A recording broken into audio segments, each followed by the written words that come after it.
Araz Həşimov yazır ki, Elşən bəy salam, aleyküm salam. Allahı göz ilə görmək mümkündürmü? Araz bəy, Allahı maaddi gözlərlə görmək mümkündür. Yəni Allah maaddi vücuddur ki, insan onu maaddi gözlərlə görə bilsin. Bu gözlər ki, insan görür, Allah onu piydən yarattı. Ona şor su verdi ki, o şaxta olanda donmasın, çürüməsin, əriməsin. Və nur verdi ki, o göz görsün. Nəyi? Yaradılışı. Maaddiyyatı görsün. İnsanın qəlbinin gözü bağlı olsa, maaddi gözlərlə görmək insana bəs eləməz. İnsanın gərək bəsirət gözü açıq ola. Hədisdə var.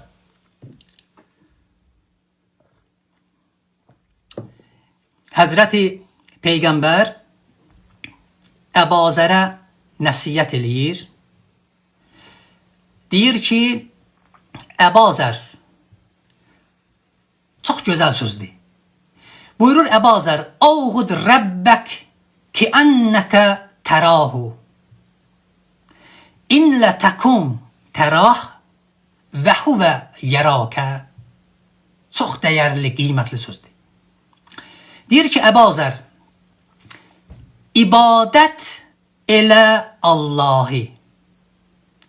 Bir cür ibadət elə bil ki, sən onu görürsən. Amma sən onu görmürsən. Bu gözlərlə ki, sən baxırsan, sən onu görmürsən. İndi ki, sən onu görmürsən, o ki, səni görür. Allahı o cür ibadət elə.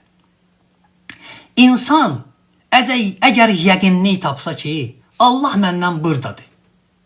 Allah məni görür, mənim işlərimi bilir, mənim zahirimi bilir, mənim batinimi bilir. İnsan özünə çox hörmət qoyar. İnsan da zahirdə bücür, batində bücür, üzdə bücür, dalda bücür, o cür olmaz. Bu iki cürəlik ürəkdən hakidir.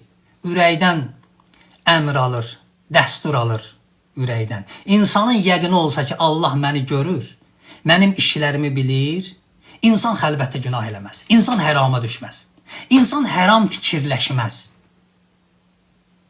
Həram danışmaz. İnsanın yəqini olsa ki, Allah məni görür. İnsan gərək bu cür isminan tapa.